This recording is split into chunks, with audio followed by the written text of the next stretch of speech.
there, Becca here from Inside the Square. In this tutorial, I'm going to teach you how you can change the design of those mobile navigation icons, those arrows that open up the folder on your mobile menu. Now this tutorial is specific for version 7.1. So if you're using an older version of Squarespace like a Brine theme template, I have a completely different tutorial for you listed in the description below. But if you're on the latest version, you're in the right place. What we're gonna do is change the color of that arrow, we're gonna change the width of that arrow, and I'll show you how you can actually replace it with something completely different. Now, all the codes I'm using today are listed in the description below, but I'd love to teach you exactly how to use them so you understand what parts you're gonna wanna change to make it look amazing on your own website. So let's hop into my demo site and get started with this one. So here we are in my demo site, and I'm gonna go ahead and click on our mobile preview so we can open up this menu. We've got this arrow right here that opens up that folder navigation, and then this arrow that will take us back. That's what we're gonna change with some code today. So I'll go ahead and click this X button. What we're gonna be working with is the border color and the border width, and then I'll show you how to replace that arrow completely. Now that arrow is called a chevron. There's chevron right and chevron left, and then just chevron. So we're gonna work with all three of those, and I'll show you what the difference is. Let's go ahead and open up this mobile menu really quickly so we can navigate to design and then down to custom CSS. So again, it's called a chevron. So I'm just going to type chevron and then open up a curly bracket. And now I'm gonna say border color purple, and I'm gonna say border width 5px. Now check it out, my arrow is purple and now it's 5 pixels in width. That's because that little arrow is actually the border of a little tilted square that Squarespace has programmed in here. So we can change the border color and the border width. Now if we navigate out of here, because I can't use the mobile menu while I'm in the CSS menu, I'm gonna click that arrow. Let's hop back, there we go. I'm gonna click that arrow and you'll see this one is also purple. So that changed both of them. Now, if I just want the arrow from the original menu navigation here, that's my chevron right, I can change that color separately from my chevron left. Let's hop back into design and then scroll down to custom CSS. Now, I'm gonna say chevron dash dash left, border color purple, border width 5px, and I'll say chevron dash dash right, and let's make this one border color green and border width 8px. Now check it out. We have a gigantic green arrow there. I'll select save. We'll navigate back out so we can use that menu again. There we go. Selected save. So we have a big green arrow there. And then this one is back to that small purple we had before. So this is chevron left because it's pointing left. And this is chevron right because it's pointing right. Now, what if we want to get rid of that arrow completely and replace it with something else? I've got the code for you. I'm going to go back to my desktop view because I wrote it right here on the page. Let's change it completely. What we'll do first is use this code to hide both of those arrows.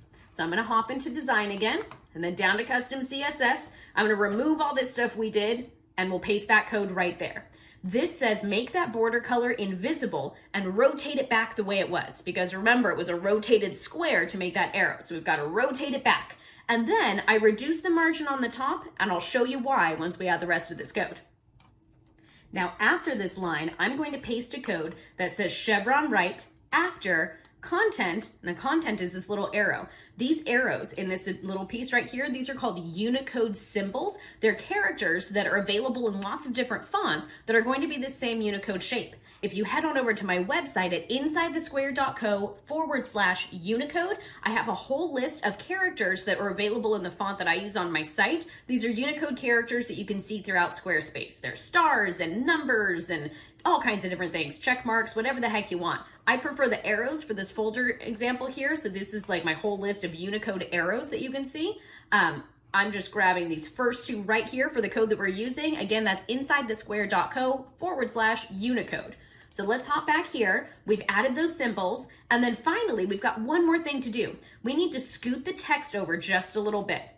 We're going to say chevron dash dash left, margin right. Oops, I forgot the dash there. Margin dash right, 1 rem. Okay, I'm gonna select save. We'll open up our menu and I'll show you exactly why we added those little margin pieces to this code, okay? So let's hop out of our design so we can navigate through our menu here.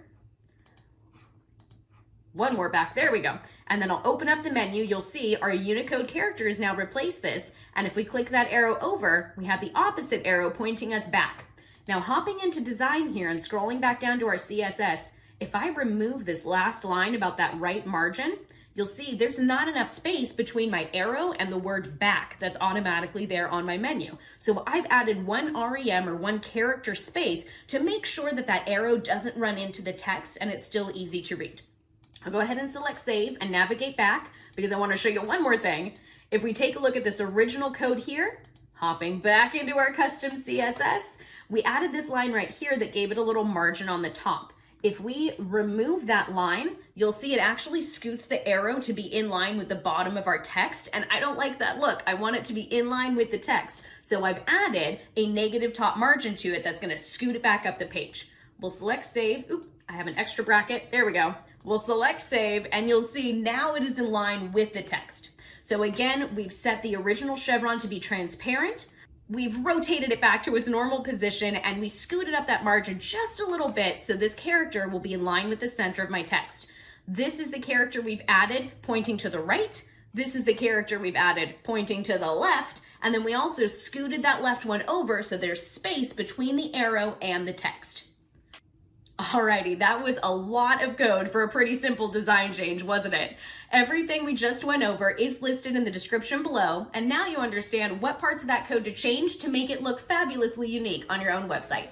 Thank you so much for watching. I hope you learned something awesome, and most importantly, have fun with your Squarespace website. Bye for now. If you like this tutorial, you'll love my CSS cheat sheet. With over 30 pages of pro tips and code snippets specific for Squarespace, you can customize your site way beyond your design menu. Download your copy today at insidethesquare.co/CSS. That's insidethesquare.co/CSS.